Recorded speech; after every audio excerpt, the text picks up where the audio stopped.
Hey,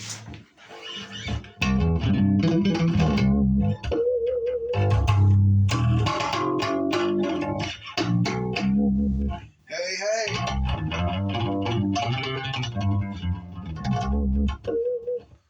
I'm going to try to get off in pitches a little bit. I know I'm starting to sound like Zach Wild. Just constant harmonicals. So sorry about that. I guess I finally got good enough at it. It just started getting to be a habit,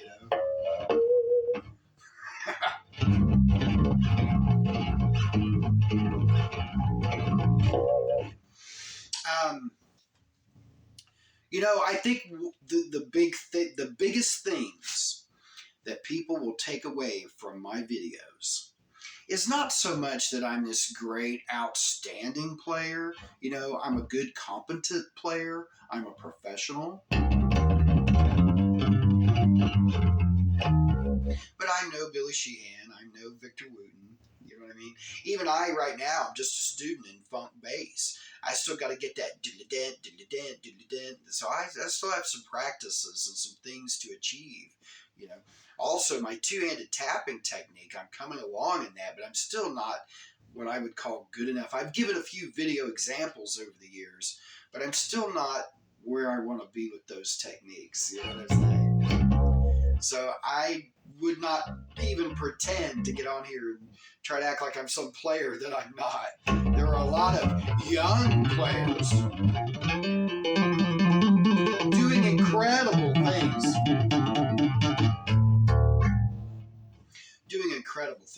On the bass, you know what I mean? So, but what I think that viewers will take away from my videos is the deeper secrets that a lot of the greatest players may or may not share in their videos.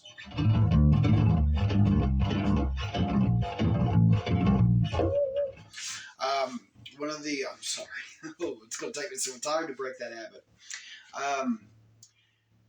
The deeper secrets meaning how you choose bass lines in your music.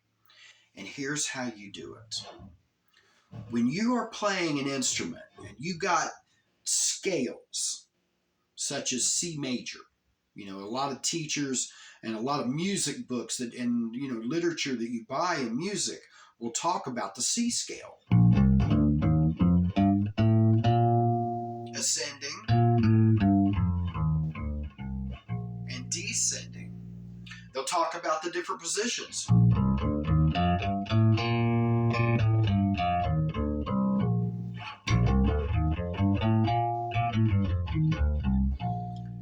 But what they often do not talk about is the science behind the vibration of sound.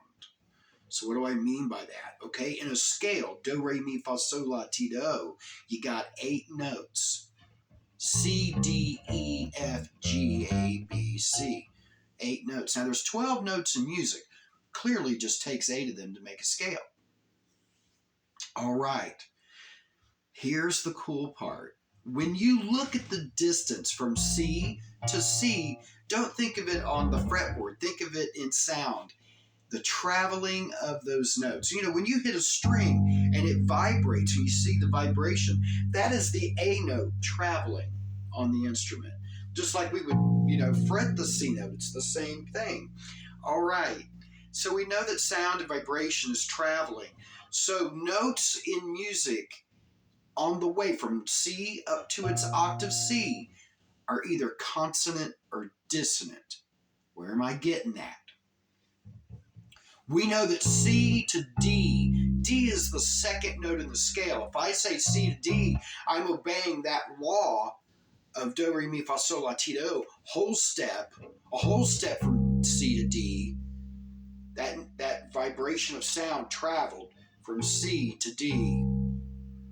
It obeys the laws of the scale. Therefore, it is a major second. And it's consonant. Well, actually, it's a dissonant note. It's consonant when it becomes a major third. C, D, E in that scale, do, re, mi. Because listen to how good that sounds as opposed to the major second. It's traveled away from the root, but it hasn't traveled far enough to reach consonants. So therefore, the major second is still dissonant. Then it becomes consonant in the major third. So the sound had to travel from the root of C far enough to reach consonants. And then the fourth, that's pleasing, that's consonant. Perfect fifth, that's consonant. Now when we reach that major sixth, it's consonant, but we're starting to reach dissonance. Because that major seventh is the most absolute dissonant thing you will ever hear. And it's because the seventh is that note right before the resolution octave of C. You're at your farthest vibrational travel of sound before the cadence of resolution. And isn't that what music does? Brings you up to that suspense. It's like, I'm on the edge of the cliff, and then satisfaction. So when you make your notes in music, you're in a scale. You're going to be in a scale of music no matter where you're playing at in all of the 12 notes, of all of the 12 keys. And therefore, when you play a chord, the bass player has the rhythm to play depending on the beat. See, this is another thing about a bass player. You're not just playing guitar or piano's notes. You're playing beats. You're playing notation and beat. Therefore,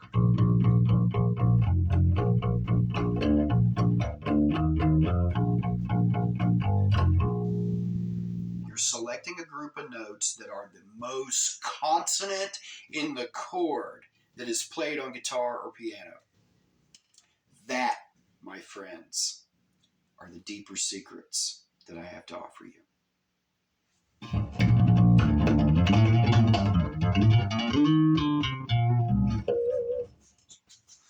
It's the deeper things about the vibration of sound, understanding that when you play bass lines behind chords,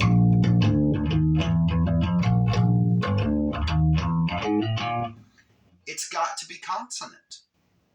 Only very rarely could you slip by a dissonant note, and even then it's risky not to sound good, unless you catch it in, like what I just did, a walking pattern. Like that F sharp is so not in key with C major, but I can get away with it. Because sometimes it could occur as a passing tone. Sometimes.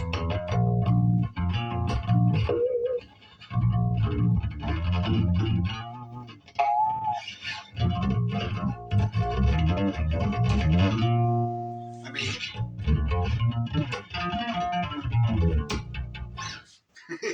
so consonants and dissonance is understanding that simple truth. Major second, or actually, let's see, major second, major third, perfect fourth, perfect fifth, major sixth, major seventh, perfect octave. The two note, they're dyads, it's two note chords. That'll help you see what's dissonant. And it's all how far those notes have traveled from the root. Because that root, you see, you're going up above it. You see, you're going up above that root. So how far is that, sound traveling? So your bass lines lean toward consonants. And you'll know when you can get away with a note that's a little more dissonant and it still be okay. That's still pleasing to the ear. Just make sure that it's pleasing to the ear and lean towards consonants.